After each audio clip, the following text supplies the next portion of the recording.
If you file the motion, a hearing will be held, and you will have the burden of proving to the court by a preponderance of the evidence that you were not the principal offender in the commission of the offenses that classify you as a violent offender. If you satisfy that burden and the court finds by a preponderance of the evidence that you were not the principal offender, then the presumption is rebutted. And in that case, the court will continue the hearing for the purpose of determining whether, notwithstanding the rebuttal of the presumption, you should be required to enroll in the violent offender database and have all violent offender database duties with respect to the offenses that classify you as a violent offender. In making that determination, the court would consider several things. One, whether you have any convictions for any offense of violence prior to the offenses at issue here, which classifies you as a violent offender, and whether those prior convictions, if any, indicate that you have a propensity for violence. Two, the result of a risk assessment of yourself conducted through use of a single validated risk assessment tool established under Section 5120.114 of the Revised Code. Three, your degree of culpability or involvement in the offense at issue that classifies you as a violent offender. And four, the public interest and safety.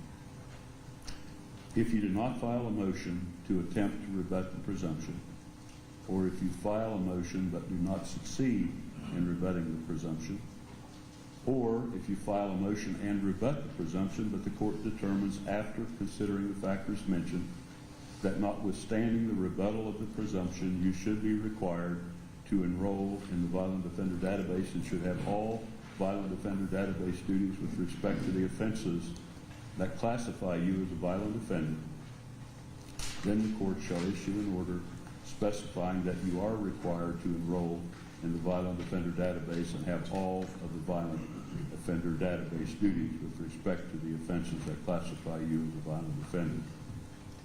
In that case, you will be required to enroll in the violent offense database within 10 days after, and the law provides within 10 days after, if you are not, within 10 days after sentencing, if you're not sentenced to a term of incarceration. In this case, however, a term of incarceration, of course, is mandatory. So in this case, it would be within 10 days after your release from incarceration. And you would be required to comply with all of the duties of the violent offender database for a period of 10 years after you initially enroll in the database, and will be provided, in this case you have been provided, with written notice of your duties as an enrollee in the violent offender database, and you would be required to read and sign a form, which you've already done here, indicating that you have received and understand the notice. So I'm not sure whether he intends to file a motion.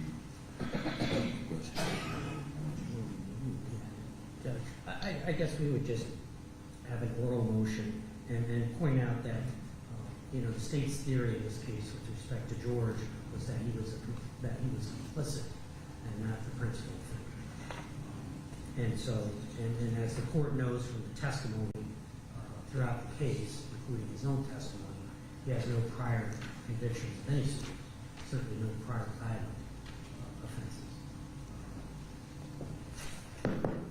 And so, I'm not sure what experience the state has with this particular section, but we need to have a hearing on the issue of whether the presumption is rebutted, which the court is prepared to do this morning if the parties are.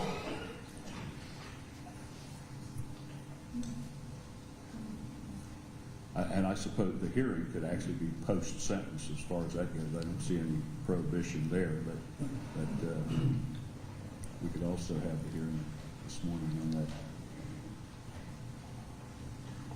What's counsel's desire on that? As far as the state's concerned, state that in a case the motion must be filed at any time of the sentencing, the offender be required to enroll. There are 4 factors And some of these we wouldn't have before us as a result of a risk assessment tool.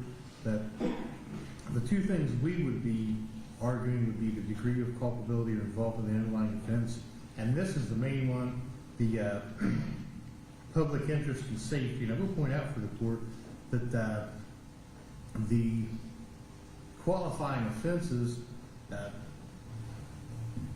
for Sierra's law, and that's what this is, the violent offender database, are aggravated murder, which he's been convicted of, and it also includes any attempt, conspiracy, or complicity conviction for any of those offenses as well.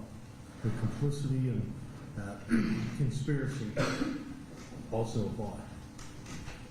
I'm sorry, apply to That applies violent qualifying offender offenses. database. Yeah. Yeah, conspiracy in and of itself and complicity in and of itself. So I indicated the first eight counts here of aggravated murder would apply, but the conspiracy and the prosecutor pointed out complicity would also be those that qualify him for this.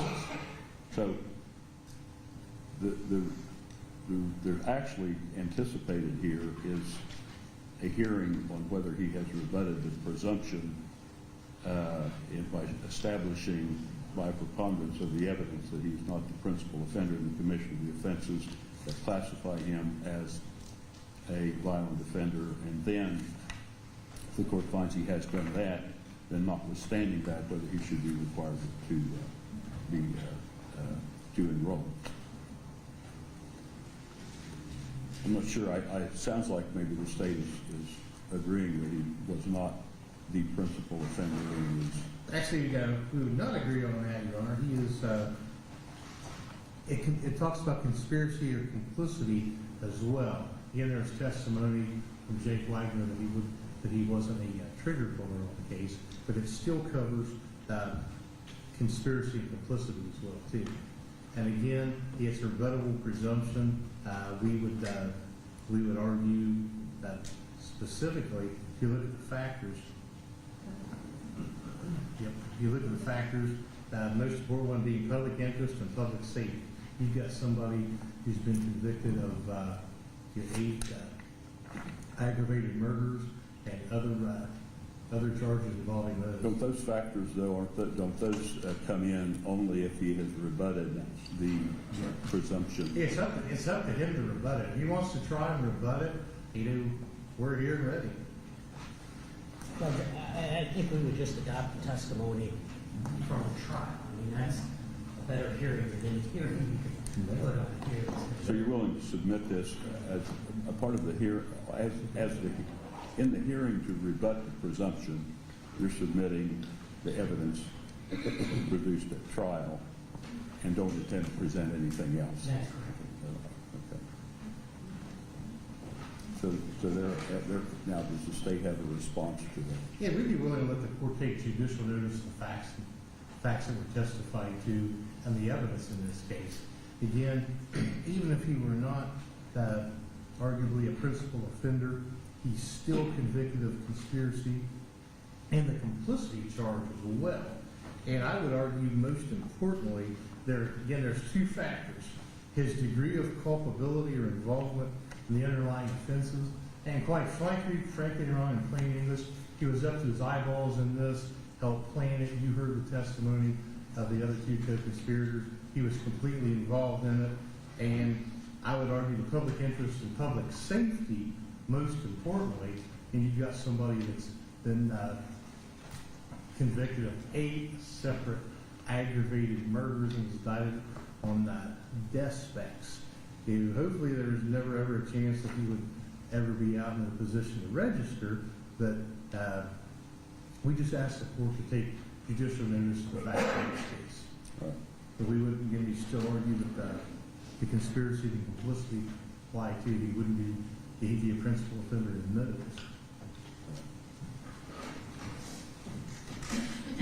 So that's moving on to the second tier of the hearing, actually. And is that acceptable with the defense also, that we move to that second tier of the hearing provided for? Yes, sir. All right.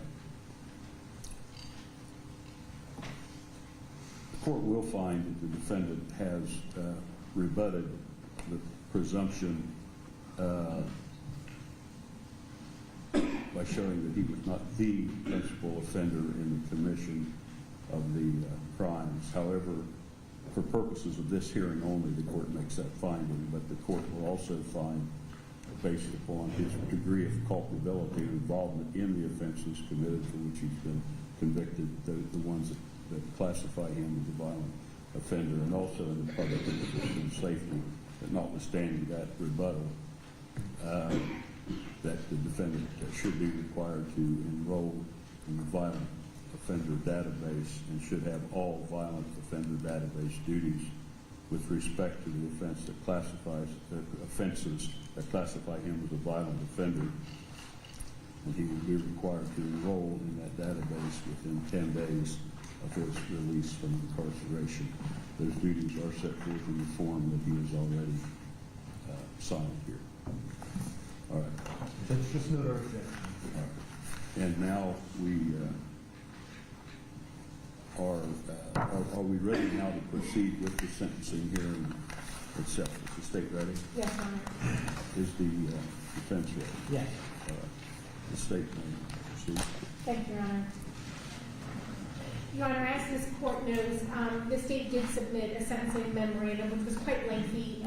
In that sentencing memorandum, we also provided a sentencing chart just for the court's reference, because this is numerous counts with lots of specifications, etc. So I would just ask the court to rely on some of the arguments that the state made in that sentencing memorandum.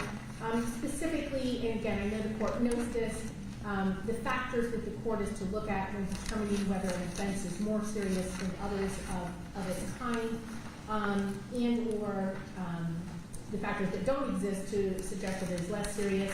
Additionally, Your Honor, factors where you are to determine whether or not the defendant is likely to reoffend or not. In that argument, I did reference, even though he does not have convictions, he certainly testified to numerous offenses that he and his family have committed, basically for more than over a decade. So again, Your Honor, I would just ask the court to rely on the arguments that the state made in the sentencing memorandum. Additionally, Your Honor, the one factors that I'm going to ask the court to focus on the most today is the impact on the victims and the seriousness of the offense. As this court knows, the overriding, the state or the court is supposed to impose a sentence that is consistent with the overriding principles of the sentencing statute, specifically that the sentence not demean the seriousness of the offense or the impact to the victims. Frankly, Your Honor, this is a day that many of us in this room thought would never come.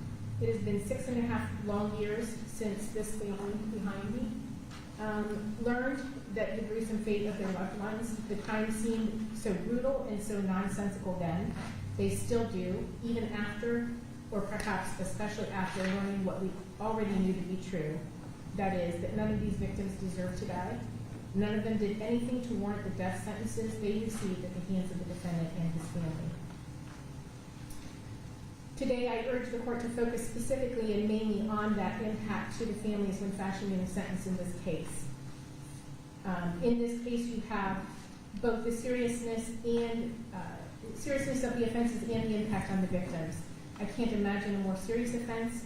It has been said far and often that this is one of the most serious aggravated murders in the state of Ohio. Not that any murder, of course, comes without pain and horror for those killed and those left behind, but the killing of 8 people in such a premeditated fashion for literally no reason and all in one night, I would suggest does make this one of the most serious aggravated murder cases Ohio has seen. I think even the defendant has agreed that there are few crimes we have encountered that have more premeditation than this case does. There were 4 months of admitted premeditation in this case. I'd also like to just briefly discuss the complicity posture. As this court knows, the state did try the defendant under both as a principal offender for some of the offenses, but certainly as a complicit in the others. As this court knows, the defendant is permitted to be punished just the same as if he were the principal offender as to any of these offenses. And as this court also knows, one of the death penalty specifications that was dismissed says right in the language of the specification itself that if the defendant was not the principal offender, if the offense was premeditated, then that specification would apply. So I would just kind of bring that to the court's attention. And if he was complicit in some of these offenses, the law provides that he could have received the death penalty had the state not dismissed the death specs in this case. Your Honor, in a moment, the court will hear from some of the family members of those who were killed in this case. Not all, but some. Some, as I noticed in our sentencing memorandum, are no longer with us. Both Gary and Dana's fathers have died since learning of their children's passing. Both mourned and grieved their losses until their dying day. Both wanted more than anything, not only to see them again, but to also see justice in this case. I would submit to the court that the impact to the victims should be paramount. They are at long last, and for the first time, able to address the court and provide this impact information. Up to this point, they have had to remain restrained and quiet. In fact, that was even the subject of a court order. Despite having to sit in the same room as people they know killed their loved ones, despite seeing and hearing the graphic details and image of what this defendant and his family did. Today, finally, their voices will be heard. I have read over some of their statements, and I assure you I cannot say anything more powerful or meaningful than what they have written. You will hear from brothers and mothers and daughters and sons, including the now 9-year-old son of Frankie Boone, with his mother. I ask the court to hear their words and strongly consider the impact this has had and will continue to have on not just the lives of those who were slaughtered in their own homes, most in their own beds, but of every single person who deserved to have these people in their lives, their children, their parents and siblings and cousins, all of whom they loved. These were people that were killed that night, people who lived and laughed and loved and who deserved to continue to live and laugh and love.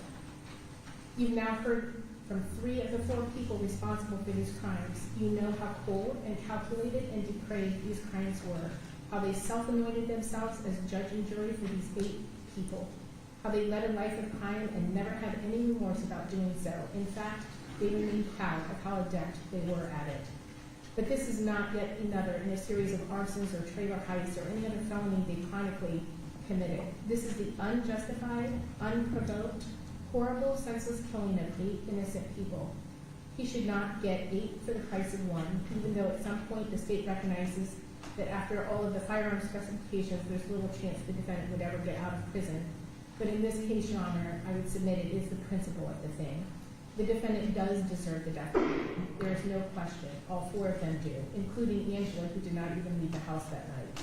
But because that is no longer on the table any longer, we urge the court to impose 8 consecutive life without parole sentences regarding the murder of each of these lives, and to impose maximum and consecutive sentences to each of the remaining counts as well, because each and every remaining count in the indictment represents one more step in either the planning, the executing of, or the covering up of these horrific crimes and should be punished as such. The defendant has benefited from his brother's actions. That is the only reason he does not face the death penalty as we speak. He should not benefit even more than he already has for something that he did not contribute. The defendant in his sentencing memorandum begs for mercy. He showed no mercy for the victims who just wanted to live. They have no one to beg for their lives or demand due process. He was judge, jury, and executioner in their lives. He deserves no mercy. Your Honor, at this time, numerous victims' family members are going to address the court. In a few instances, Ms. Kerr, our victim advocate on the case, is going to read their statements on behalf of them. For one reason or another, a couple of them could not be present. Others just didn't think they would be able to complete the sentence. So the first victim impact statement is from Angel, an aunt to Hannah Hazel, and Ms. Kerr will read that victim impact statement, Your Honor. Thank you.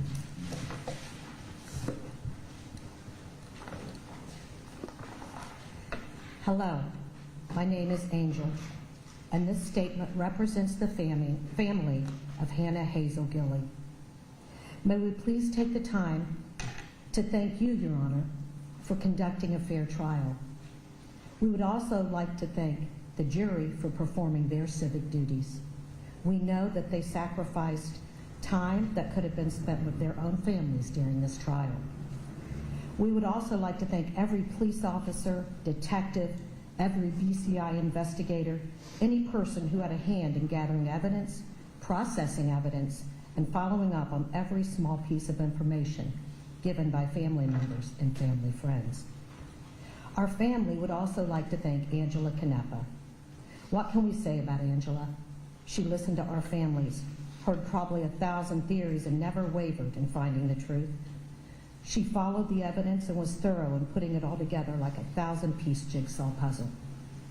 Angela, our family would like to thank you for the countless hours spent looking over evidence, talking with investigators, and presenting the evidence here. Thanks to you, everyone. Everyone knows what happened that night in April of 2016. For a while, our family was not sure that we would ever know the truth. Thank you for everything, Angela. Hannah Hazel Gilley was born on February 28, 1996. She was the smallest baby born in our family. Hannah was the youngest granddaughter of 7 grandchildren. She was raised by her grandparents and lived on a dead-end road. Lots of friends and family members live on that road, so she rode the school bus with her cousins and kids who she had known her entire life. Hannah attended Northwest schools. She participated in cheerleading and was a good student. She was loved by everyone who knew her. She was funny and beautiful and would light up a room just by walking into it. She attended Northwest schools and then attended vocational school and graduated with a certificate in child development. She competed in a pageant at our local town yearly festival and was known by nearly everyone in our small community. Hannah soon met the love of her life, Frankie Rhoden. They had a lot in common. They both liked to ride ATVs, go to demolition derbies, and just hang out and have fun with friends and families. Frankie then proposed to Hannah. She said yes. It wasn't long until she had moved in with him and had a baby on the way. Both families gathered in excitement at the gender reveal. It's a boy. Everyone was happy. A new member of the family. Both families gather again for a baby shower, and then in October 2015, Ruger was born. Everyone visits at the hospital excited about the new baby. Hannah loved being a mother. She was a good mother, and she took great care of her new son. Our family had one more Thanksgiving, one more Christmas, and one more Easter with Hannah and Frankie. And then on that day in April, our lives changed forever. A few days later, we are making arrangements at our local funeral home for our 20-year-old beautiful new mother of a 6-month-old infant. Why? Our family is in total shock. Why? Why did this happen? I guess now we know why. The Wagner family. What can we say about the Wagner family members who committed this crime? Let's start with Jake. At least he told the truth. The other Wagner, I suppose, his story's yet to be told. And George, here today, this was his last-ditch effort, hoping that there was some mistake in the evidence or a technicality that might just set him free. But Angela, wow, what mother plots and plans to murder 3 other mothers? 2 young mothers nursing their infants at the time of their death. What kind of mother is she? Now, none of those Wagners want to face capital punishment conviction. They don't want the death penalty. They don't want to die. How ironic is that? Well, karma drives a big bus, and you will eventually reap what you have been sown, and you will pay the price for what you have done. No one even must do anything, because it is true, what comes around goes around. To you, Hannah was just collateral damage in your sick and twisted plan. Her life meant absolutely nothing to you, but to our family, she meant everything. We love her and we miss her, and we would give anything to have her back. Instead, she has been laid to rest beside the grandparents that raised her on that same dead-end road, only about 300 feet from the same driveway where she always caught the school bus. This is a very sad story, and what makes it even more sad is that it is true. Thank you, Your Honor.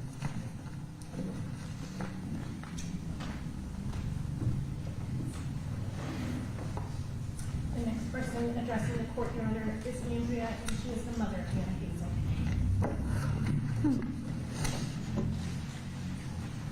Thank you, Judge Deary, for this time to address the court today. May I speak directly to the defendant? I'll permit you to do that within reason, but I have to regulate somewhat. But I'll let you. I'd prefer you to address your comments to me, but if there's something that you feel that you need to say to the defendant, I'll permit you to do that. Okay. George Wagner IV, let me introduce myself. You see, you said out of your own mouth that you never met my daughter, Hannah Hazel Gilly.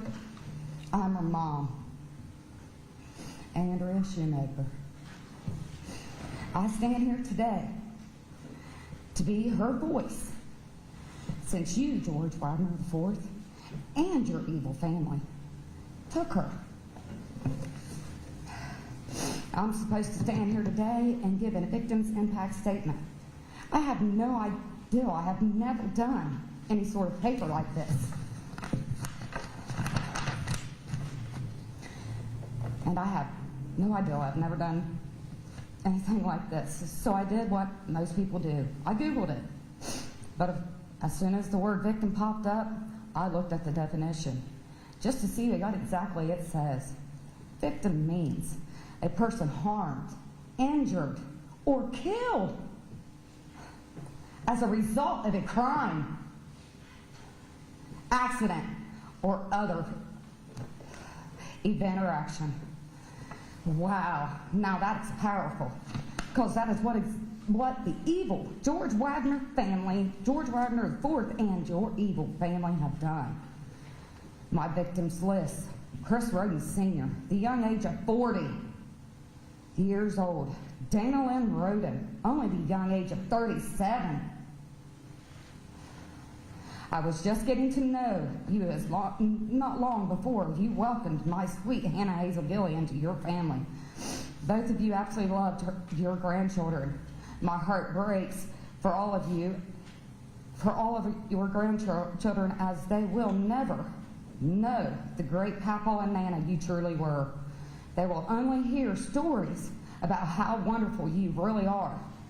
As for Chris Sr., my heart aches for your mother to have lost 2 sons in one night. Just so unfair to her.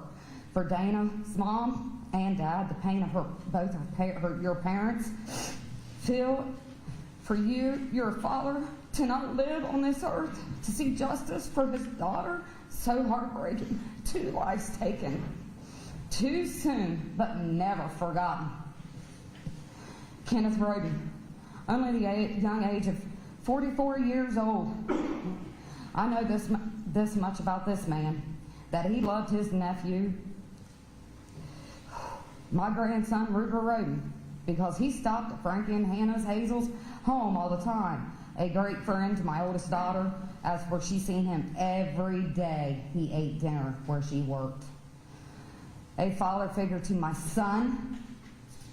Oh, how my heart breaks for your mother. A life taken too soon, but never forgotten. Gary Rhoden, a young age of 38 years old.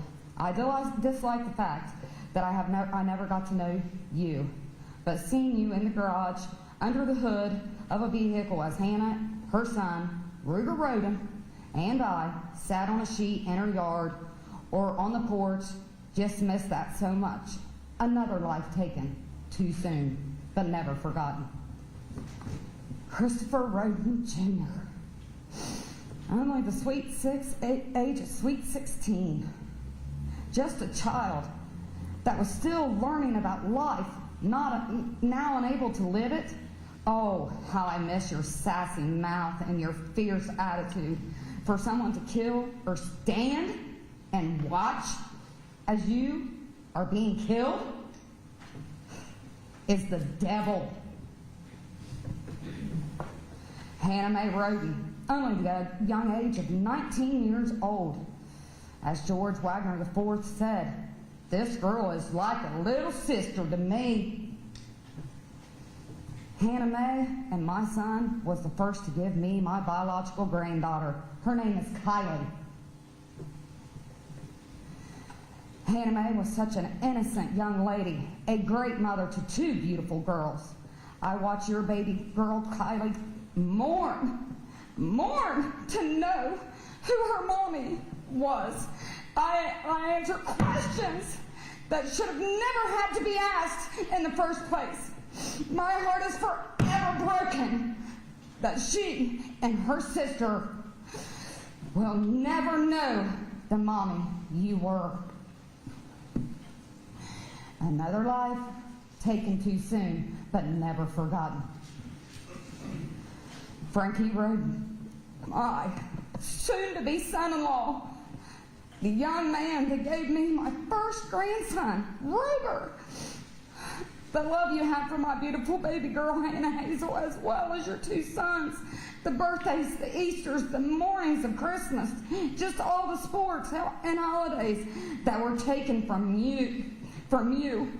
Oh, how my heart aches to see you, to hug you, to have you pester me, to have you eat all of what I cooked for dinner and lunch.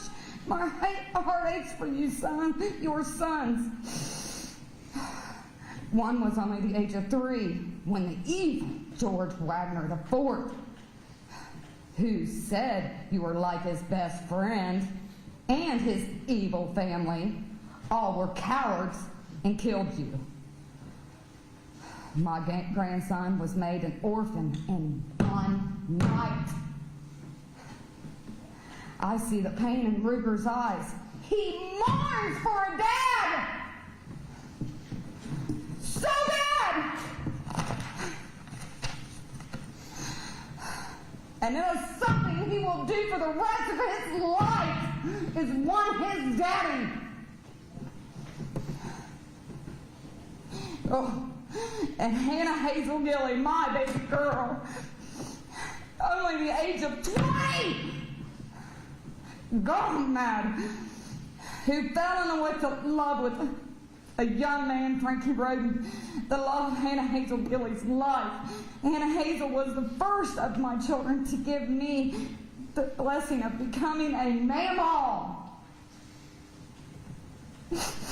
And Hannah Hazel Gilly, lost my spot. Hannah Hazel Gilly was a first-time mom to her beautiful son, Ruger. And what a mommy she was. She loved her son with her whole heart. And for her to only have 6 months of his life, that is the one thing she wanted to see in her whole young life, is to watch him grow up, watch him hunt eggs at Easter time, the look on his face when he sees the Easter bunny for the first time, the look on his face on Christmas morning after Santa came and his reindeers left the gifts, because he made the nice list. Open presents for birthdays, just all the fun things a mommy and daddy do together. My baby girl, I miss you beyond words.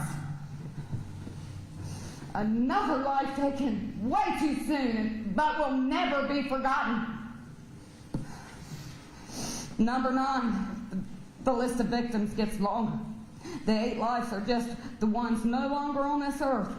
We, as a new family, the Gilly, Manleys, and the Rhodens, have all suffered, no matter being the grandmother, grandfather, mother, father, brothers, sisters, aunts, uncles, nieces, nephews, cousins, friends, true best friends. Children left with only a mom, children left with only a father, and children without a mom and dad at all. We are all suffering, hurting, always heartbroken, forever without our children. All because the devils like the dark. Devils hunt at night, just like you, George Wagner IV, and your evil family did on Friday, April the 21st and 22nd of 2016. Next, the word impact. What it means. Have a strong effect on someone or something. Oh, what an impact the evil George Wagner and his family have had on me. I went to sleep on a Thursday, April 21st, 2016, was woke up in the early hours of April 22nd, 2016 from what I thought was a simple nightmare that I couldn't remember. Made coffee like any other morning. Later that morning, got a call and a message saying, get to Frankie and Hannah Hazel's because has been an accident and they need you to get Ruger. I asked what kind of accident. Response, from this person, I can't tell you. So I rushed to Union Hill Road and State Route 32, which is only 5 minutes away when you're speeding 80 and 90 miles per hour. And my thoughts within the 5-minute ride was, what kind of accident could happen? Frankie's must have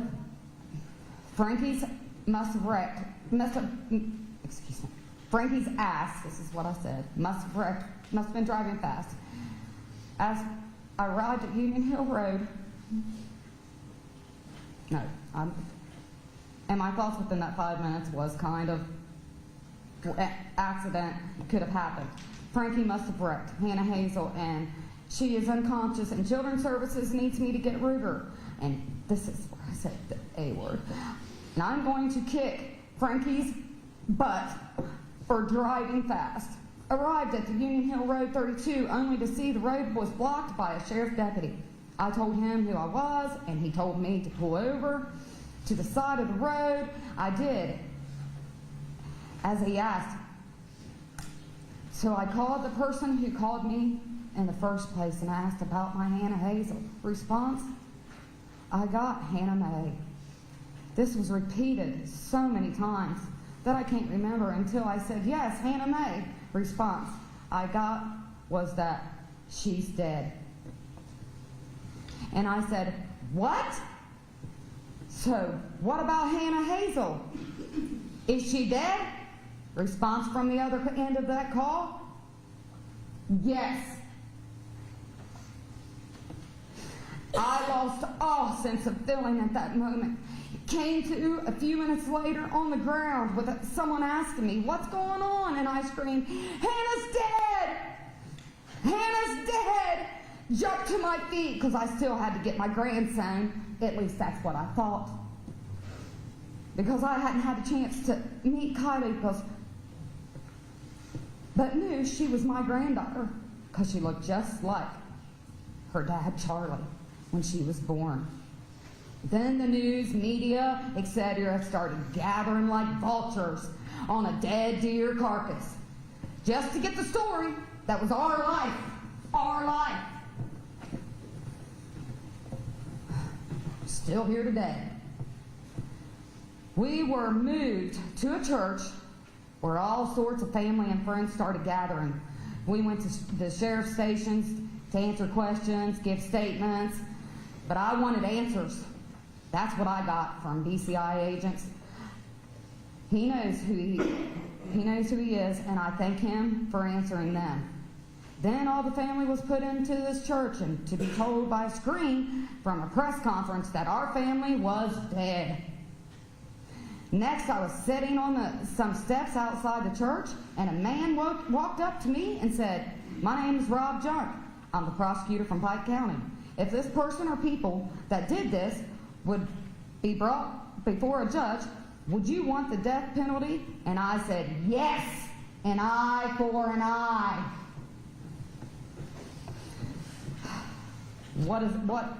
An eye for an eye is what my mama always taught me. Speaking of parents, my dad mourned himself to death over the loss of his granddaughter, Hannah Hazel, as well as me, as well as Frankie's and Hannah Mae's. So I feel as if you killed my dad when you and your family took 8 lives in one night. The fact that all Hannah Hazel Gilley's nieces, nephews, cousins, aunts, uncles, sisters, brothers, and good friends still suffer with heartache. Am I here? Lost. heartache to see her, to hug her, to hear her voice, just to just to have her in their life like she once was. My many regrets, I have many regrets and what ifs because of the devils you are. Finally, the word statement, which means a definition or a clear expression of something in a speech or writing. I pray to God that you get to see the heartbreaks for all them to have to tell you, a very young child, that their Uncle Nana and Aunt Frankie went to heaven is unbearable. Yes, I said that right, because that's what they were called. Uncle Nana, Aunt Frankie. Whew. Okay.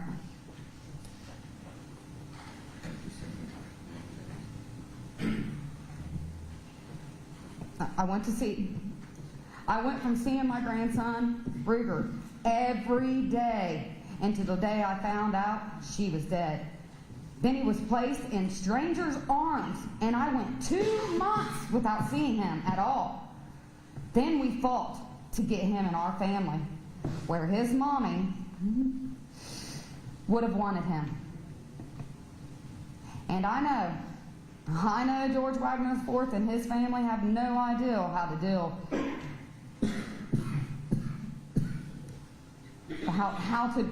when dealing with a child.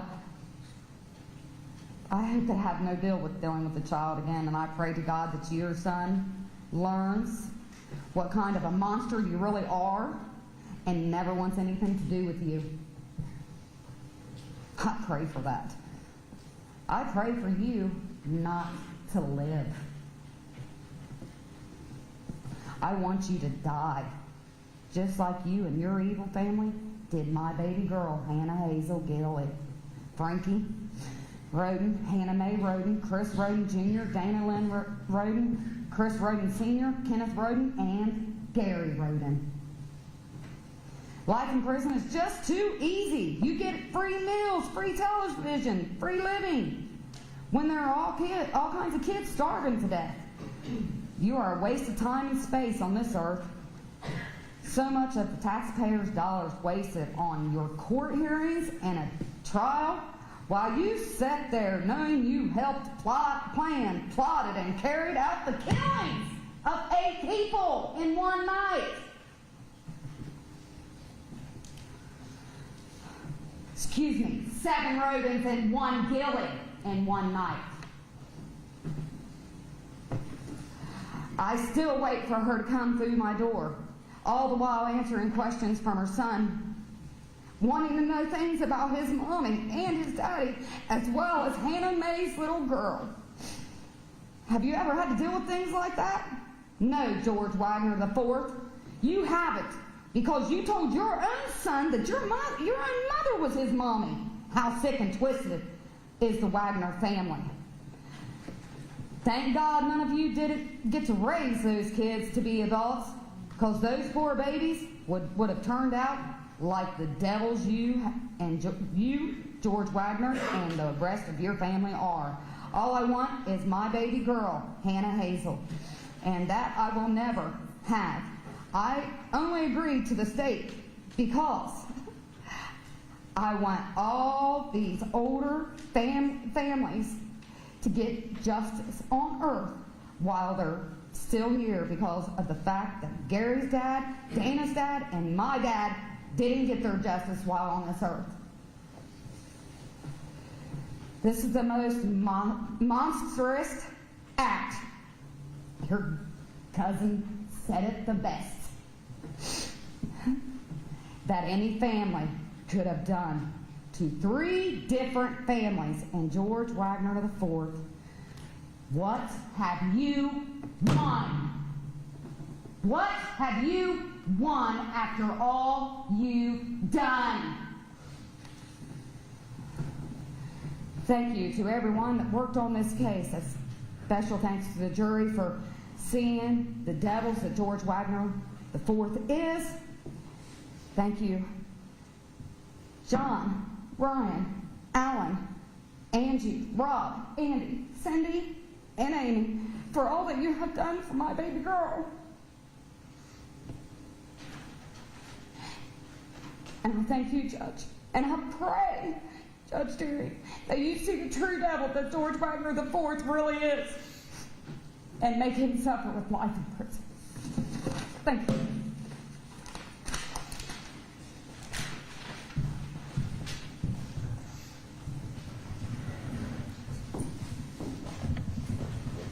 Next will be Kendra Rhoden. She's the daughter of Kenneth Rhoden.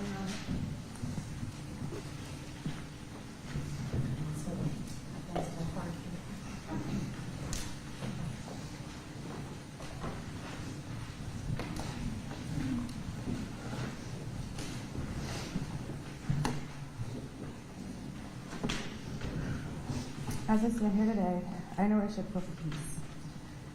I should have peace because you have been found guilty on all 22 counts. I should feel relief that justice is being served. But there is no real justice, and peace is not a feeling I have. Hannah Mae was my peace, and because of you and your family, she is gone. 8 lives taken and so many more traumatized by the horrendous acts committed by the Wagner family. For months, I was riddled with questions of who and why. I tried to find solace in the belief that most of my family members died instantly from being shot in the head. Unfortunately, that was not true. When signing for my father's lifeless body, the coroner stated my father died within minutes of being shot. Minutes, not seconds. So now I'm left wondering, for how long did he remain conscious? Did he feel the pain? How long was he conscious for, knowing his death was imminent and there was nothing he could do? What went through his mind in those moments that I imagine felt like hours as he died alone? What about Hannah Mae as she lay next to her nursing infant? Did she die in fear, not knowing what would happen to her child? How long did she lie there helplessly, knowing she could do nothing to protect her infant from the evil that stormed through her home that night? The questions were accompanied by nightmares night after night. Lack of sleep drove me crazy. I felt I could not escape it. Every time I closed my eyes, I was taken back to that horrific moment I found out that my family was murdered and what I believed they went through. Screaming out in horror for Hannah to wake up and run as her attacker approaches, but nothing I'd done changed the outcome. Unfortunately, when I woke, I still could not escape the terror. It was and is still real. It wasn't just another terrifying dream. Sons and daughters left without their mothers and fathers, a mother grieving her son, a daughter-in-law, and her grandkids. Some whose lives was just beginning, one as young as 16 years old. I begged for anything to stop the never-ending pain and grief, to the point I nearly ended my own life in December of 2017. In 2018, I had my daughter. It should have been a moment filled with nothing but joy. Instead, it was filled with heartache, knowing my father would never hold my daughter. My daughter frequently asked to see Papa King, a man she never got to meet. I am burdened with telling her she can't, and naturally she asks why. She sees me cry and holds on to me because I have no words to offer other than Papa King lies with Jesus. She will never know his unconditional love. She will never get to hold his rough but gentle hands. She will never get to experience how Papa King's strong embrace made the world melt away and made everything better. Now, as I plan for my wedding, I dread walking down the aisle because my father will not be walking with me or handing me over as a father should. I won't look over to the bridesmaids and see Hannah Mae as my maid of honor. I won't see Frankie in the crowd making some sort of commotion to make me laugh and calm my nerves. Christopher won't be there as the life of the party, making a scene as his usual goofy self. Furthermore, I'm reminded that Hannah won't be there for her daughter's first heartbreak to comfort them. She won't be there to teach them and help them grow into the beautiful women they will be. Hannah will not be there to prepare them for their big days. She couldn't even be there for her youngest daughter's first steps. Frankie will not be there to teach his boys how to be men. He won't be there to share knowledge and prepare them for the hardships of the world. You see, 8 lives were taken in the most brutal of ways, but many more lives were stolen. You took moments that were no more yours to take than the life you and your family took. I am sorry you never got to know the unconditional love of a mother and father, but it does not excuse your participation in the grim murders your family committed as a whole. You yourself stated anyone who committed such a horrendous crime should be punished with death. My family and I are not asking for your demise, but I do ask that you receive the max penalty. It is not justice, but I believe in my heart it is the closest we can get.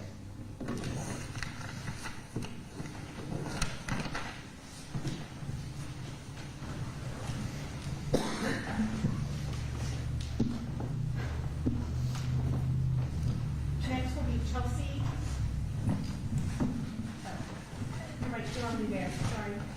Okay, she is the mother of Brentley and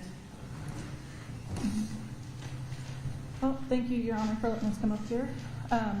My first little statement is actually one that my son has written himself, a victim of the night, who has now since turned 10. There's a lot of things that he doesn't even want to discuss with me. There's a lot of things that he doesn't even come to me and talk to me about because he's scared. But he has written this himself and brought it to me. These are things that he hasn't even discussed with me, and he wanted George to know. Dear George, I find myself wondering why you killed my daddy. There are things that make me sad because I can't learn from him. He could have taught me stuff like working on derby cars and coon hunting. My mommy tried, but it's not as good as Daddy was. I have been scared since that night, knowing bad guys came into my house while I was sleeping. I am always scared now that I will lose my mommy. You did that to me. Just want you to know that I hate you and your family. These are the words of a 10-year-old boy. Gets to grow up without a dad who doesn't have a dad. I couldn't imagine that. Your kid is only 6 months old, younger than mine.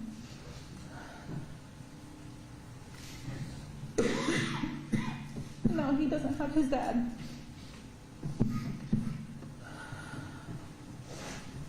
Just want to follow with my own little statement here. The impact death has on children can be difficult. They feel it. They understand it, no matter how old they are. For a child that has the parent murdered while they sleep in another room and being watched as they sleep is honestly, there's just no word for it. For him to tell me he watched his daddy's hand fall while he tried to wake him up because his baby brother screaming is traumatic itself. I don't know to this day what he has seen in that bedroom, and I think he has shut it out, or I at least pray that he has shut it out. But knowing that he has seen stuff hurts my heart so much. The sleepless nights, the panic attacks, and constant worry is so exhausting. You and your family did that, not thinking of that though when you made those choices to end multiple lives. You made decisions thinking it would make your life easier. How about a boy who's missed out on growing up with his brother? The one person who gets him in this mess misses out on those things. Did you know at the time there is no childhood therapists, trauma therapists, who cover Ohio's largest crime in or around Scioto County? As a single mom who was only 21 years old at the time, dealing with losing people so close to her, had to travel just to get her kid the care he needed to have to be so strong. And just to have to be so strong for someone who is dealing with that, with far more than I could ever imagine. You know what kept me going through? Knowing I had an amazing support system to keep me going, even though it bothered them too secretly. I know her heart breaks, and that is my mama. That is what a real mom does. They don't cower down and plot to kill an entire family because they don't get their way. My mother has loved every one of these Rhodens, including Hannah Hazel. They still treated us as family because you can have a civil relationship even if you're not together. I was always raised to love someone. I still love the father of my child. We were just better apart. It made the real thing that mattered happier, knowing his parents were happy together or apart. That's called healthy co-parenting. I look back now on the times I had to spend with you and your family afterwards. The times that you guys wanted to be so close to me, and now I get it. I felt so uncomfortable, but I wanted so bad for B to still have a relationship with the Soapy Suds, but I knew deep down I didn't ruin that. Jake told me I did, but I didn't ruin that. You and your family did. The moral of me getting up here, though, is to continue to show my baby how strong I am and will continue to be. This is his story, and I'm just living it. We may have been friends in the past, but for you to get up there on that stand and take an oath and still lie on me, excuse me, Honor, but I hope you burn in hell, George. I will say there's one thing I have learned, is that God wants us to forgive, and maybe one day I will forgive you, but at this time I just can't. Thank you, Your Honor.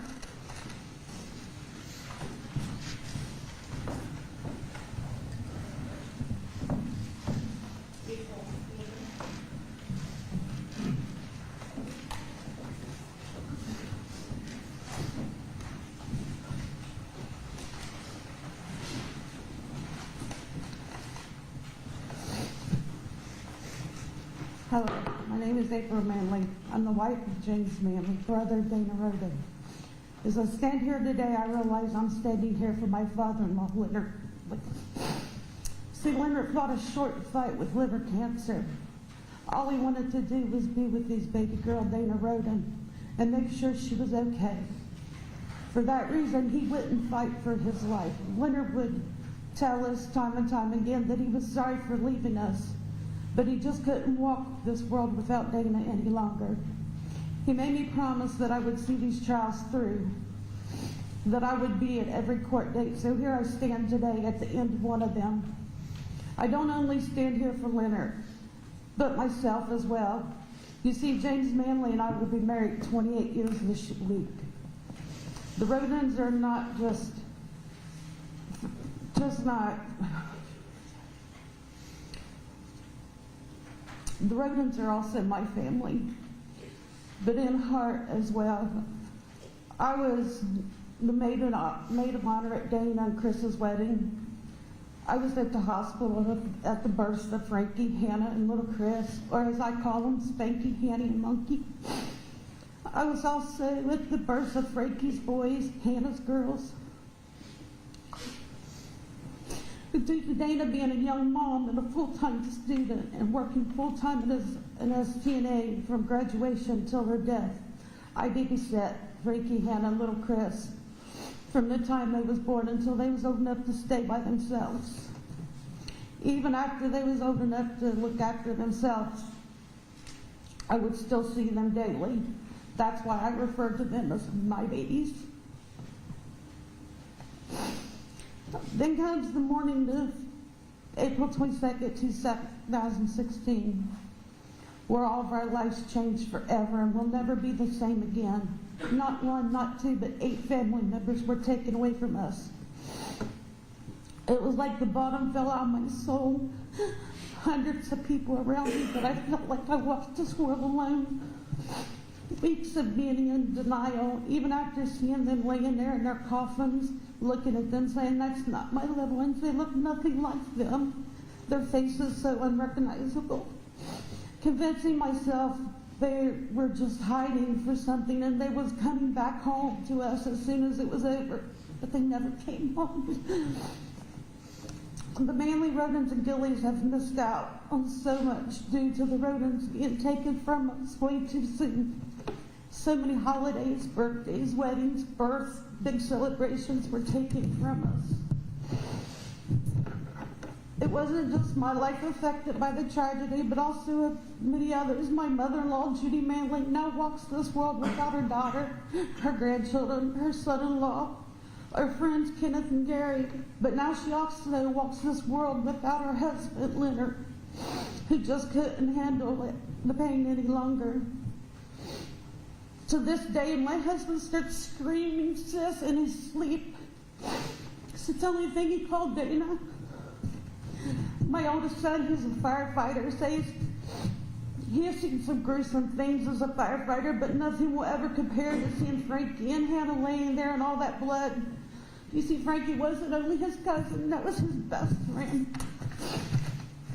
I watched my youngest son walk across the stage at his high school graduation with a picture of Hannah Mae pinned on his gown. with a cap and tassel so Hannah Mae could graduate with him like she was intended to do. Within the group of her fellow classmates sat an empty chair with Hannah's picture and her cap and her gown. My stepson was never afraid of the dark. He is now 15 years old and still won't go outside by himself after dark. He says they came in the dark and took them all away. Before that night, he was never afraid. My grandchildren will never meet their Aunt Dana, their Uncle Chris, their Uncle Kenneth, cousins Frankie, Hazel, Hannah, little Chris, or Gary. There's still many more family members that are missing out on the family lives because the Wagners took upon themselves to be the judge and the jury.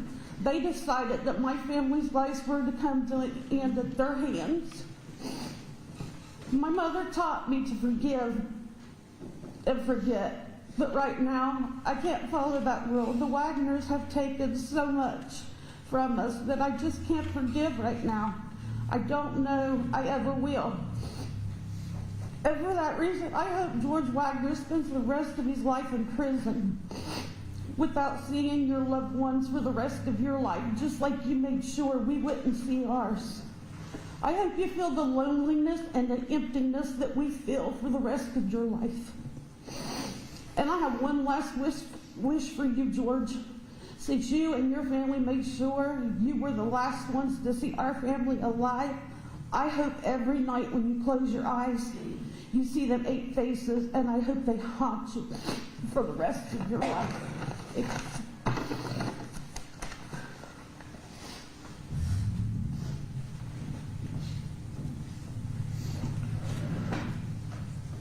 Ms. Kerr is going to read.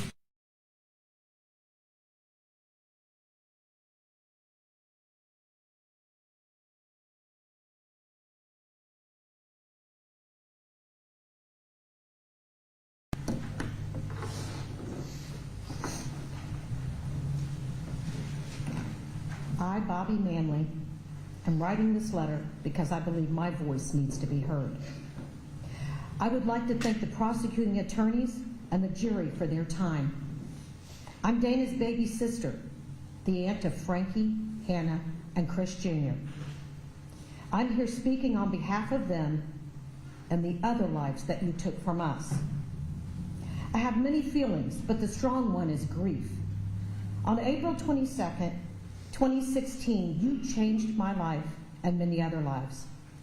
You came like thieves in the night and took my family from us. It is not fair what you did. There is no real explanation what you did or why. Since that day, you have shown no remorse. You have sat there and laughed, smirked, and mocked my family, all while lying and saying that you had nothing to do with it. You're a coward, and you're not worth oxygen you're wasting right now. Sadly, with the death penalty off the table, I can only hope that they lock you up for the rest of your miserable life. I can't believe you have the audacity to sit there and act like you didn't do this. It disgusts me that you're allowed to exist. It disgusts me that you're allowed to breathe the same air that I am breathing. That's enough about you, because this day is not about you. This day is about my family and the people you have hurt and traumatized. This day is about Chris Jr., who was only 16 years old, and because of you and your family, he will forever be 16 years old. Today is about Hannah Mae, who was only 19 years old. Frankie and Hannah Gilly, who will never get to watch their children grow up, but neither will you. Your child will remember nothing about you except that you're a monster and a murderer. They were just babies and had hardly started their lives. Now, we will never know who they may have become. This day isn't about you. This day is about my sister, Dana Rhoden, and getting justice for her and her family. You only murdered Chris Rhoden and Gary Rhoden and Kenneth Rhoden because you are a coward and you know they would retaliate. They were all completely innocent and hadn't done anything to you or your family. There's a special place in hell for you and your entire family. I hope your life is long and miserable. I hope you think of my family and what you have done every day for the rest of your miserable existence. Thank you.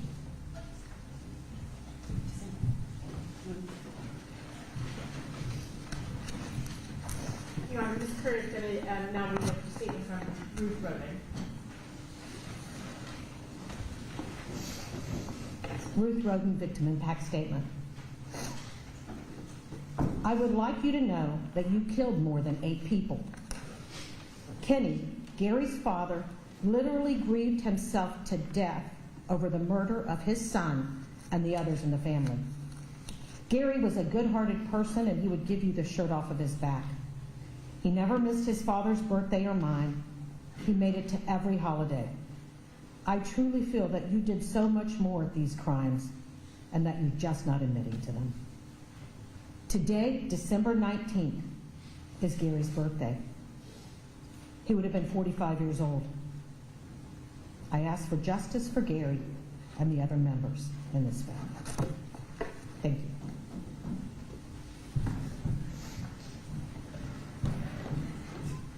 Kayla?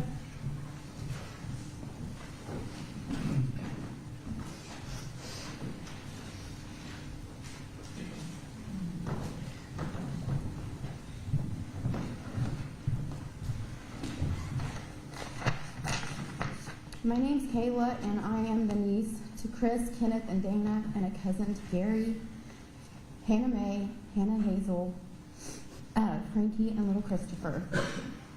This is not a victim impact statement for myself or the rest of my family. This was a plea that you sentence this man to the maximum penalty for all charges. George may not have shot anyone as it was told or in an attempt to lessen his role, but he was still there with the intent to kill at least one victim. He helped plan this, he helped in executing it, and then he helped in trying to cover it up. He helped hand a death sentence to all 8 victims, and then he helped, but Your Honor, this isn't just about these 8 victims whose lives were taken. This is also about 4 children. 4 children whose lives were torn apart because of this man and his actions. Brittonley must live with the fact that he woke up to find his daddy and soon-to-be stepmommy dead. He had to see his baby brother covered in blood. We don't know what would have happened had he woke up while 3 men were in his home, and we thank God every day that he didn't. But Brittonley at least has his mommy, who can be both parents, but he will forever have a part of him that will never heal from this because he will never have his father or his close family again. Ruger will never know what it was like to have both parents, and he was so young that he will never remember them or remember the love that they had for him. That's the same for Kylie. She will never know her mother's love or the possibility of having a father who chose to be that to her. Lastly, Sophia must grow up living with the fact that not only was her family murdered, but they were murdered supposedly because of her, and that it was her father and his family who had done it. See, all of us in the Rhoden, Manley, and Gilly families try to make life as normal as we can for them, and we try to show them that they are loved. So I ask you, Your Honor, to please sentence this man to the maximum penalty possible because he sentenced 8 people to death and 4 children to a life sentence of pain and suffering. He does not deserve freedom outside the walls of a prison cell. Thank you.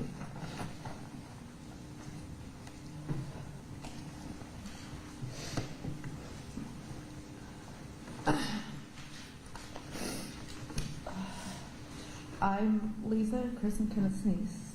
Thank you, Your Honor, for allowing me to speak on behalf of my family today. I will continue to be their voice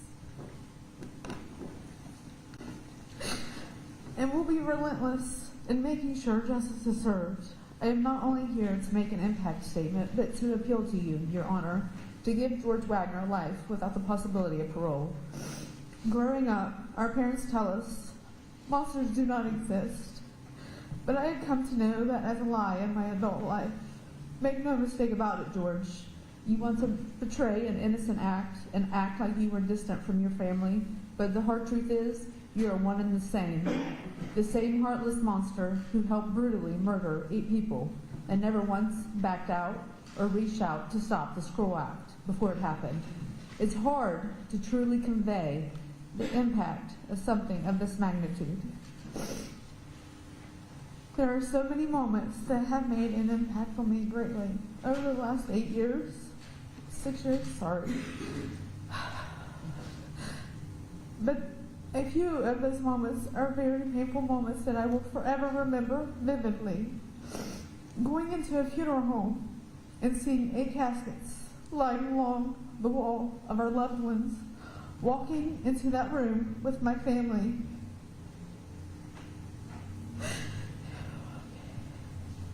hearing the screams from my mothers, my aunt, and my uncles while trying to hold them up because their legs gave away. I think everyone in that room felt their pain and would have done anything to take it away.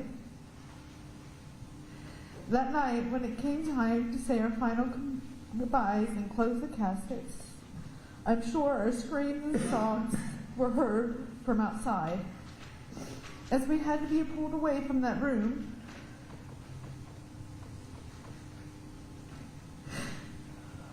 my grandmother, bearing 2 children and 3 grandchildren, no one should ever have that burden and pain. 6 years and 8 months later, we still have these unbearable moments where we feel like we could just break, knowing the callous way they were taken from us.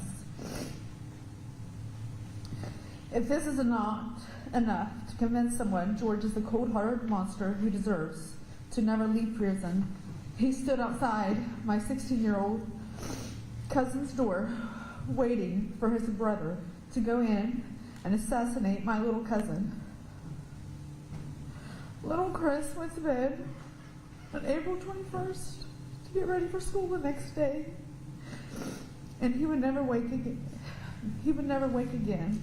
This cold-hearted, barbaric man who said Hannah Mae was a baby sister stood by while his brother went into her room and murdered her while her newborn baby girl lay beside her.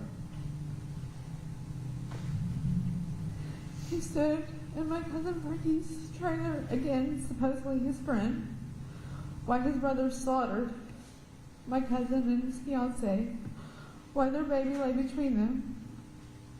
And Frankie's little boy lay sleeping on the couch. His son, who was 3 at the time, would be the one who would go into Frankie's room to see his daddy, and his daddy's fiancée covered in blood. And they wouldn't wake up. This is a scene of utter devastation that no one should ever have to witness, let alone a 3-year-old child. 4 children without parents, 3 parents who are forever missing birthdays, holidays, and milestones with their children. Ruger, who is without both parents.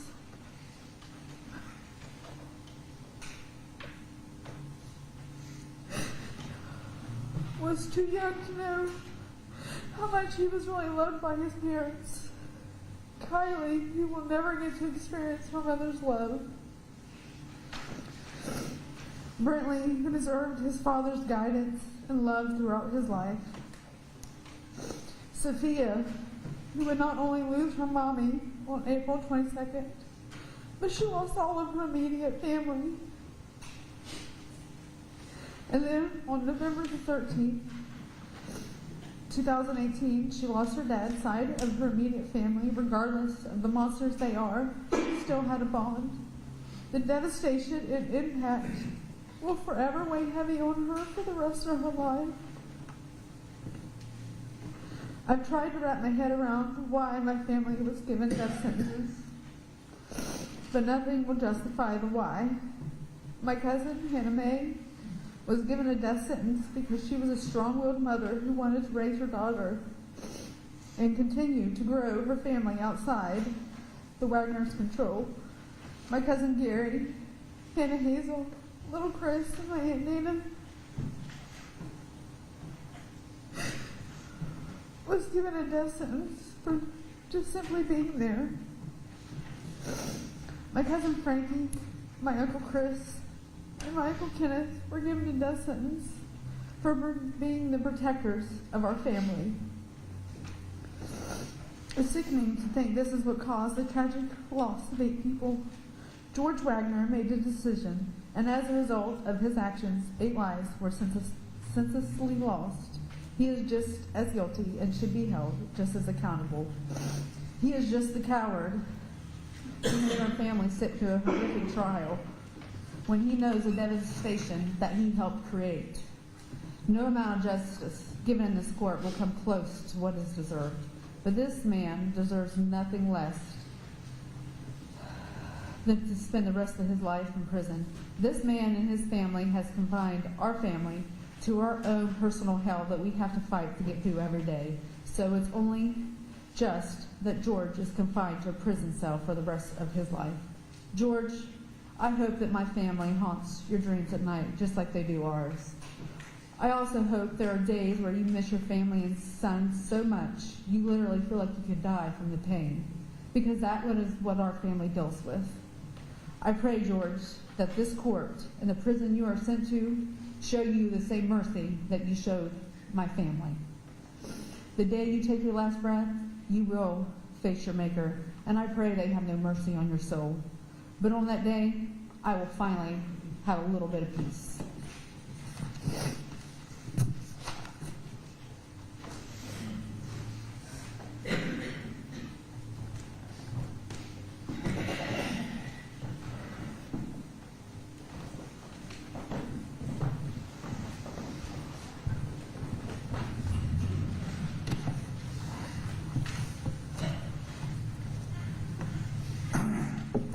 My name is Tony Rhoden.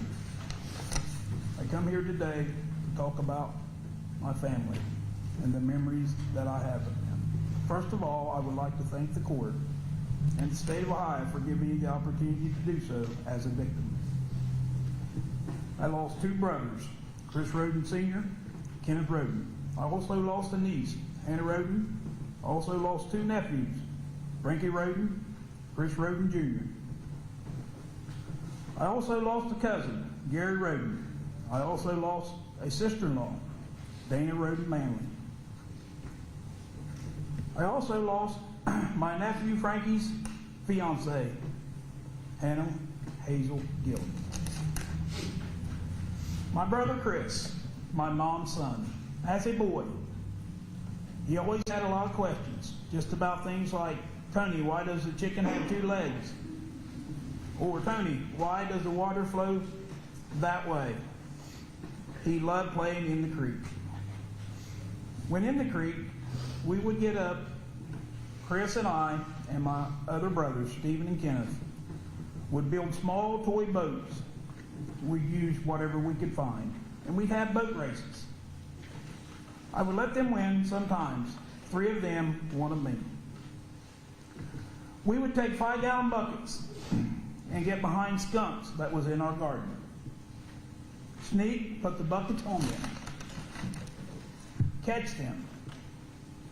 So catching them in buckets, but not thinking about how to get the lids off of the buckets without getting sprayed.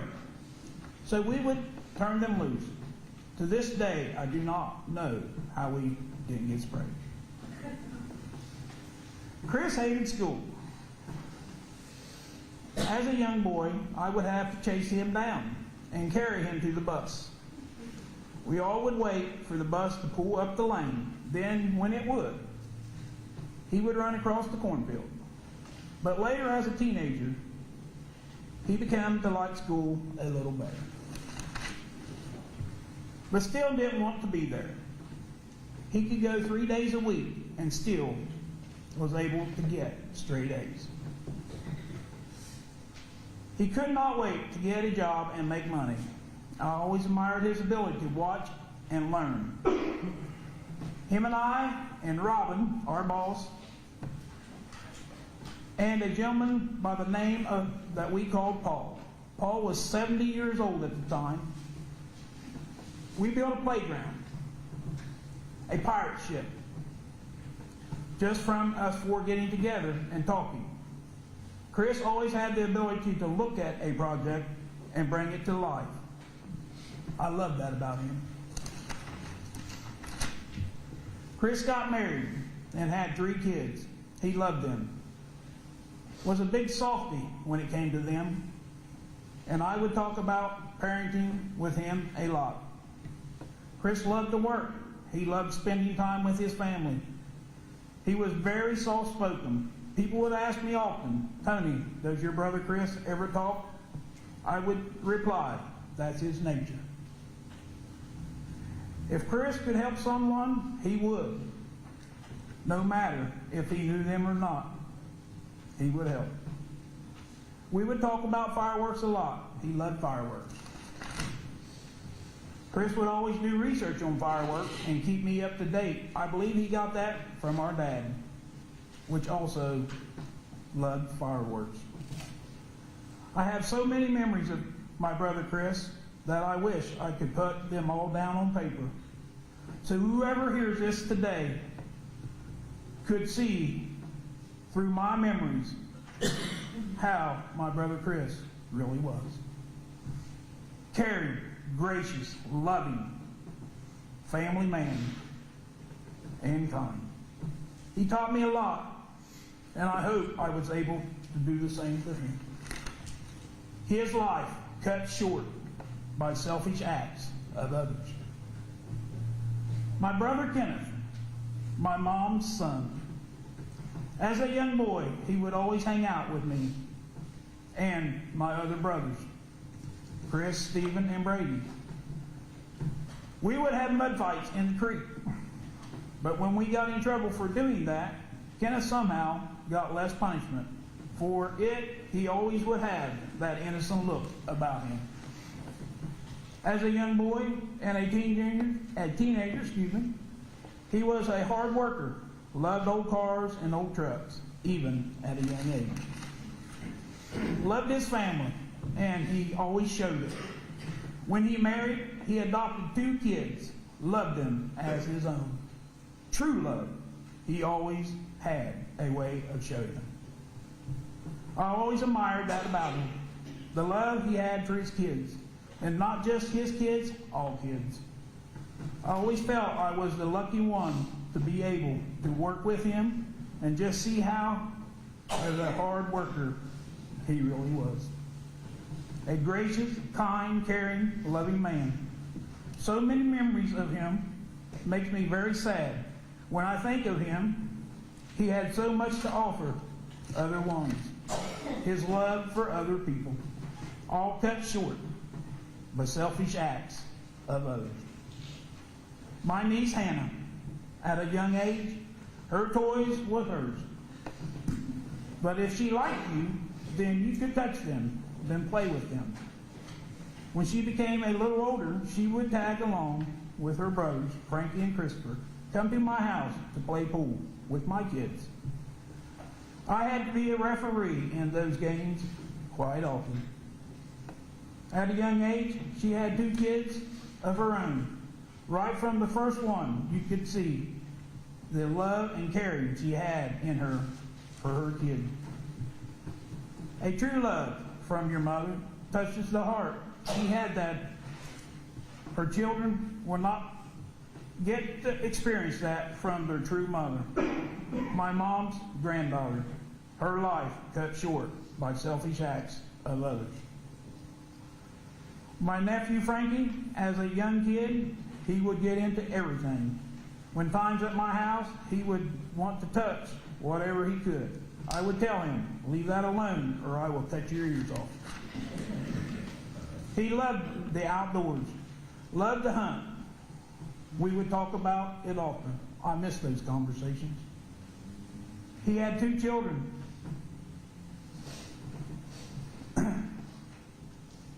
Of them, a loving dad was becoming a good worker. His children were not to get experience the true love of their dad, my mom's grandson. His life cut short by selfish acts of others. My nephew Christopher, I like to refer to him as Little Chris. When little, he would walk around with his belly hanging out, his shirt.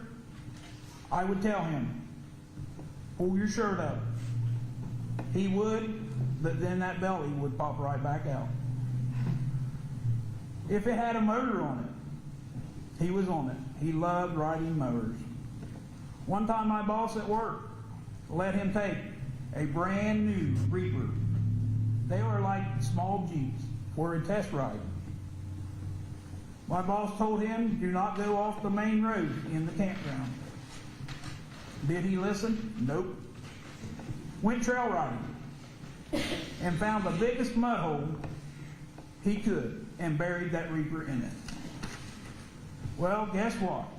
Guess who got the phone call? Uncle Tony, he says. What are you doing? I say, house chores. He says, drop that and come get me. I am stuck in a mud hole. So we talked a bit, so I leave to get him out of the mud hole. When I arrived, he and his friend Tyler had that Reaper buried so bad you could barely see the seats. Took me a while to get it out. After that, I believe my boss had to sell it as a used one. Mud stains was not coming out. Little Chris gets his driver's license. Hitting me up for gas money. Gosh, anybody that has got their license for the first time knows that feeling. That feeling of freedom, hanging out with friends, driving around, and listening to music. My mom's grandson, his life cut short by selfish acts of others. My cousin Gary, my mom's nephew. As a kid, he would put rocks in my boots because he thought it was funny. As he got older, he liked pestering people. He knew if he pestered you enough, he would get a laugh out of you. He would always help people. I would be working with him. We would stop at store to get something to drink. I'd say, Gary, go in and get us something to drink, and he would. But he also bought lottery tickets out of my money. Loved his family. His life cut short by selfish acts of others. My sister-in-law, Dana, my mom's daughter-in-law, always spoke her mind. She would come to my house and tell me what I needed to do at my own house. When she walked in a room with other people in it, she would always have people laughing. She loved people, and it showed. She loved her family, would do anything for them. Her life cut short by selfish acts of others. Also, my nephew Frankie's fiance, Hannah Hazel Gilly, just started their lives together.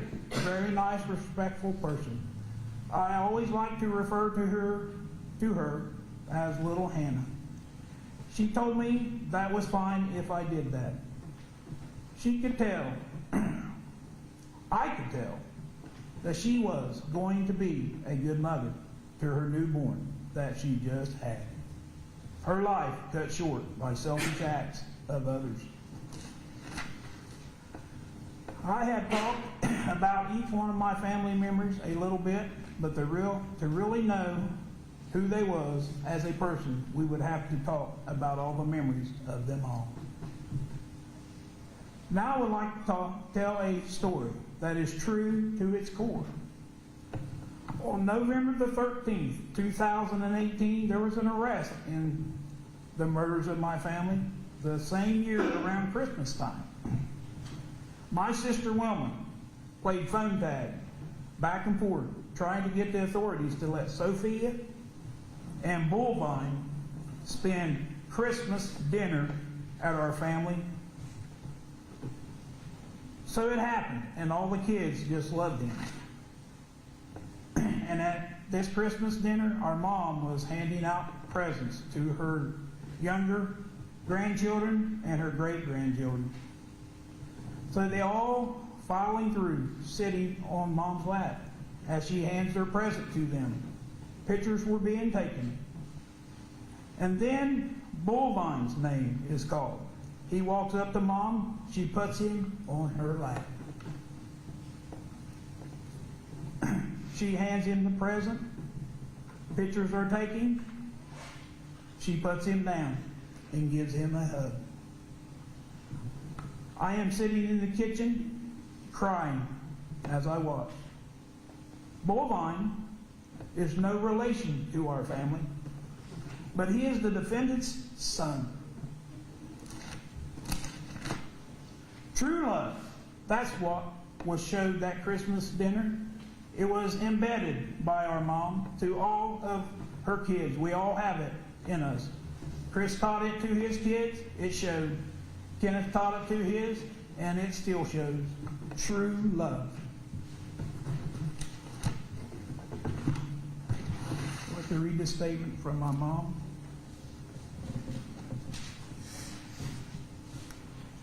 Geneva Rhoden.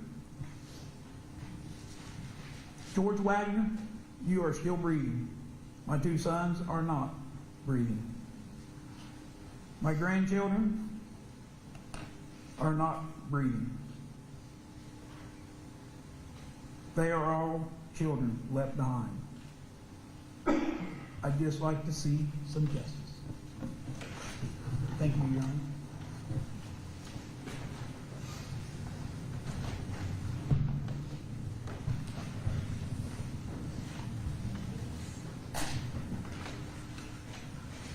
That's all the fantastic, Let's take a 10-minute recess.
Thank you.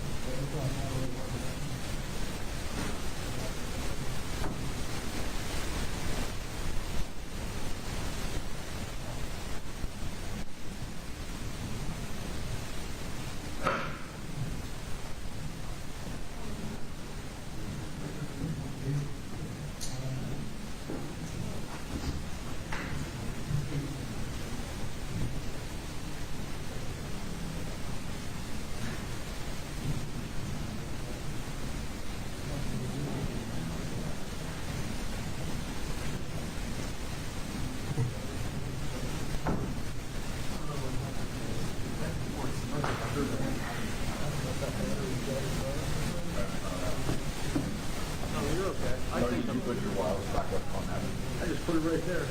Okay. Seem to work.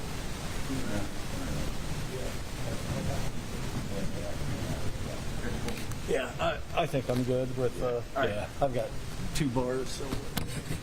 This will work. We'll just go with that.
Thank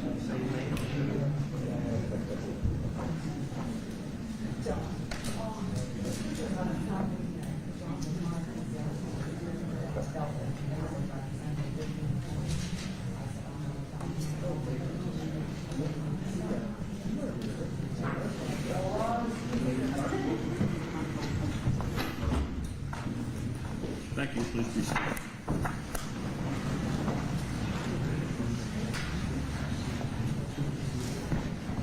Does the state have anything further to present with regard to sentencing? No, Your Honor. Does the defense wish to present something today? Judge, just a brief argument. Judge, as the court is very much aware, we filed a sentencing memorandum, which I'm sure the court has reviewed. We won't repeat the arguments we made there. With respect to the actual sentence itself, we would suggest and argue that the aggravated burglary and tampering with evidence charges merge with the aggravated murders. And ask the court to take that into consideration in sentencing. The only other thing, my client obviously has a right to say anything he wants. In discussing this with him, he's not going to make a statement. The court heard his testimony. He maintains his innocence. And we would simply ask that at the appropriate time, the court appoint appellate counsel and waive fines and costs based on his indigent status. When they file, we file a poverty affidavit with the motion for appointment of counsel, which applies to the costs and fines. Thank you. All right, you indicated that you felt what merged? The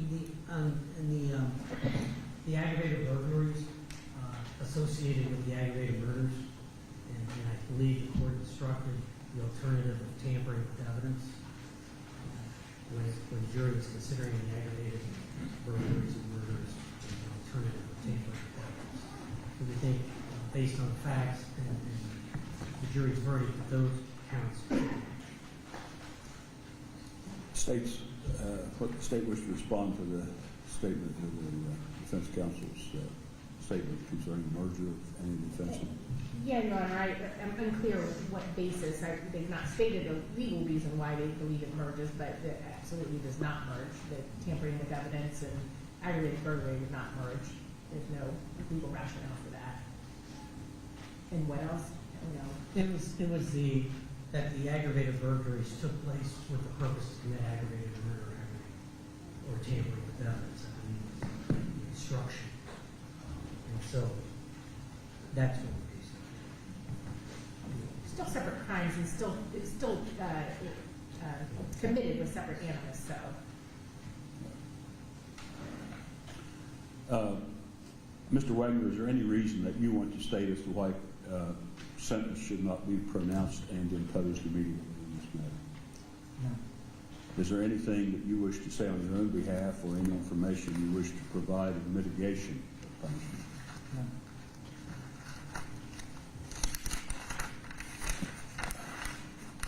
Prior to imposing sentence, the court wishes to make just 2 or 3 observations here. First of all, no sentence that the court may impose in this case would right the wrong that has been inflicted upon the victims and their families. Murder is an irreversible act. And although time may alleviate the pain of loss, it has not, obviously, at this point, and may never, but although it might at some point, it will not and cannot restore to the victims' families what was and what might have been had the lives of their loved ones not been unlawfully taken and cruelly taken on that night in April 2016. The court does find that these murders do constitute the worst form of the offense. They involve invasion of the victims' homes,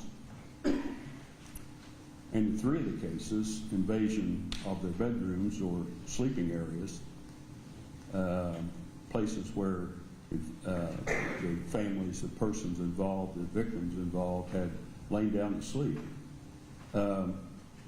In two of the homes, from the evidence, victims had infants in the bedrooms with them at the time.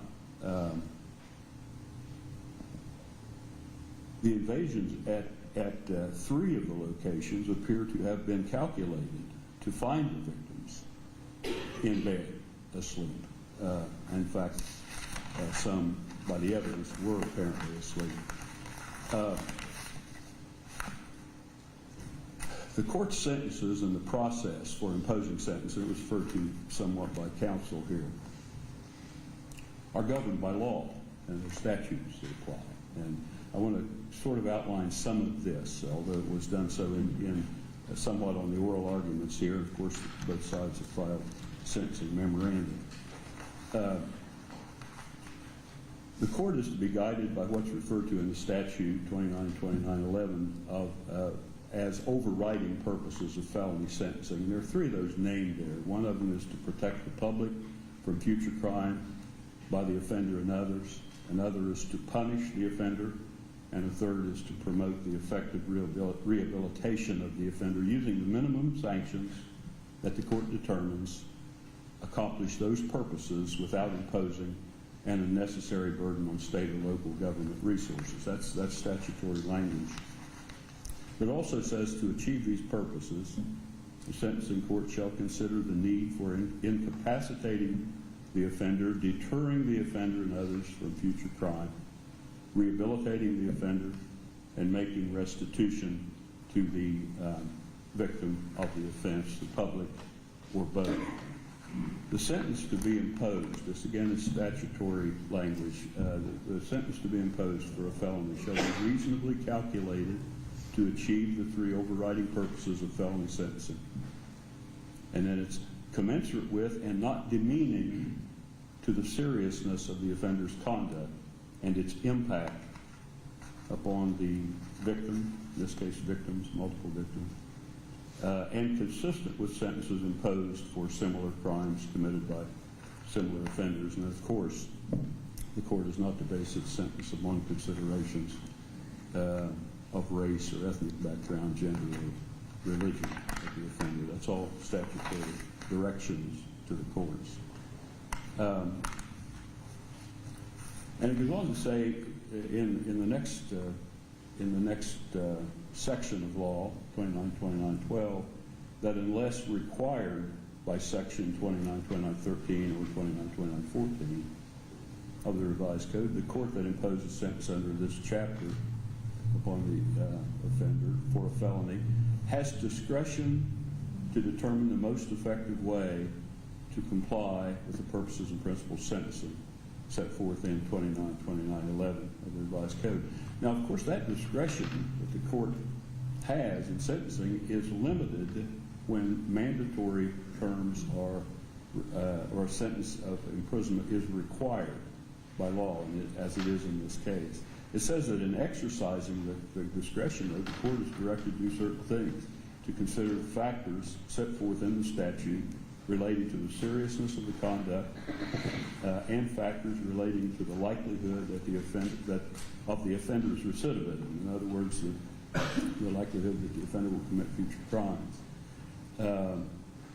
And also, of course, if there's been military service, the court is to consider that. That's not applicable in this case. In addition, the court may consider other factors as well. So, and the attorneys addressed some of these in oral argument and some in the written memorandum, but some of the factors are set out in the statute that the court is to consider as indicating that the offender's conduct is more serious than conduct normally constituting the offense. And one of those factors is the physical or mental injury suffered by the victims due to the conduct of the offender was exacerbated because of the physical or mental condition or age of the victims. All of the victims in this case were relatively young. 4 were 20 or younger, I believe, and 2 were teenagers. One was a minor. the oldest, I think, was 44 years of age. And as far as their physical condition is concerned, 6 of the victims, I believe, had lain down to go to sleep, and some were actually, I believe, by the evidence, asleep when they were shot, or at least the evidence indicated that. Another factor is that the victim of the offense suffered serious physical, psychological, or economic harm as a result of the offense. In this case, of course, the victims suffered death, all 8 of them. Some of the factors set forth here as indicating the conduct is more serious do not apply. One, though, is that the offender's relationship, this one does apply to the court's opinion, the offender's relationship with the victims facilitated the offense. In this case, they weren't total strangers to each other. The defendant had knowledge of several of the victims, if not all of them, knew something of where they lived, some of their living habits and so forth, and which did facilitate the commission of the crime and could have also added confidence to the preparation, to the defendant's preparation of the crime, knowing where different security cameras were, things like that. So those considerations, considering those things, the court does find that the conduct of the defendant was more serious than conduct normally constituting the offense, although aggravated murder is always serious, regardless of the facts. And there are some considerations also set forth in the statute that the court is to consider as indicating that the defendant's conduct is less serious than the conduct normally constituting the offense. The court finds actually that none of those apply in this case, but considering the factors, one can kind of contrast some of the facts in the present case. One of the factors, for example, is whether the victim whether the victim induced or facilitated the offense, or that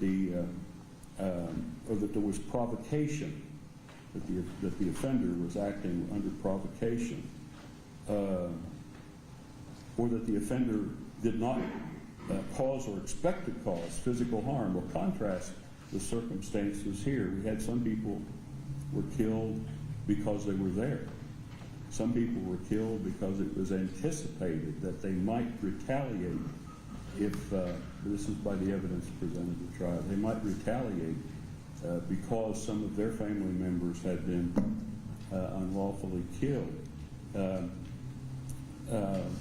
And as far as whether the offender did not expect to cause physical harm, the jury found that these were calculated killings. So not only was, and of course part of the crime was purposeful killing, so not only was it anticipated that harm would be caused, but it was planned that harm would be caused, death would be caused. And finally, there are substantial grounds, whether there are substantial grounds to mitigate the offender's conduct. And there's no indication of that here. The defendant, of course, testified he wasn't there, but others, the co-defendants testified that he was there and participated, and certainly there was no effort made to stop the crimes from taking place. In fact, by the testimony of the co-defendants, the defendant was a willful planner and willful participant in the crimes. The court is also to consider factors regarding the offender concerning whether, as indicating whether the defendant is likely to commit future crimes. Now, when you look at those, there's no indication of any prior, at least serious convictions of crime, no findings of delinquency. Those are set forth, those are some of the considerations. There's no indication of serious drug use, pattern of drug use or alcohol use here. But number 5 on this part of the section is whether the offender shows any remorse for the offense. And the court, quite frankly, finds that the defendant has shown no remorse, just denial, in which the jury, of course, did not believe in rendering its verdict.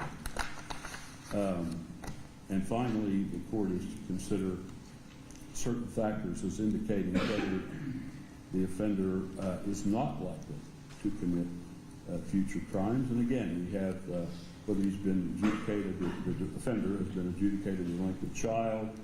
That's not, we have no evidence of that. Whether he's been convicted or pled guilty to other criminal offenses, and there's no indication of that.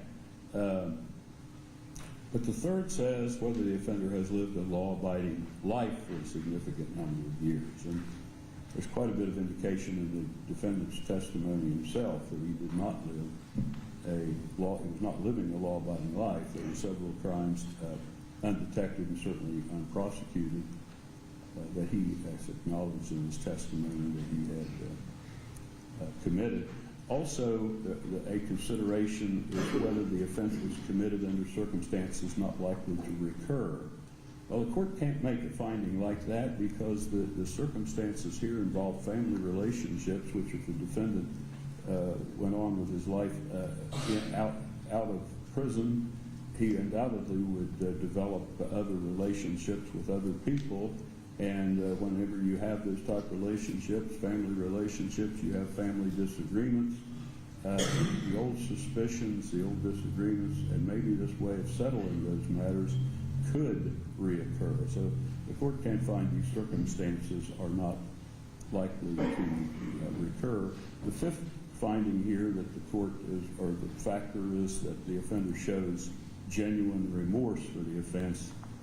And again, the court finds that no remorse has been shown, only denial. And again, the jury did not believe the denial. The court's also to consider, as I indicated, military service where applicable, and that's not here. So the court's considered all of these factors that the court's required to consider and is ready to impose sentence. So, Mr. Wagner, I'll ask you to stand at this point.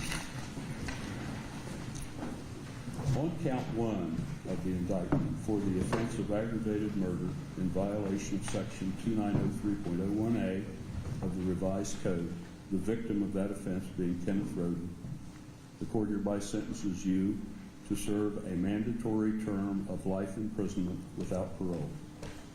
Upon count 2 of the indictment, the victim of the offense being Chris Rhoden Sr., and again, the charge is aggravated murder, and I've given the section number. In fact, all of these first 8 offenses involve the crime of aggravated murder, separate victims, in violation of 2903.01a of the revised code. So on count 2, the victim being Chris Rhoden, the court will sentence you to serve a mandatory term of life imprisonment without parole.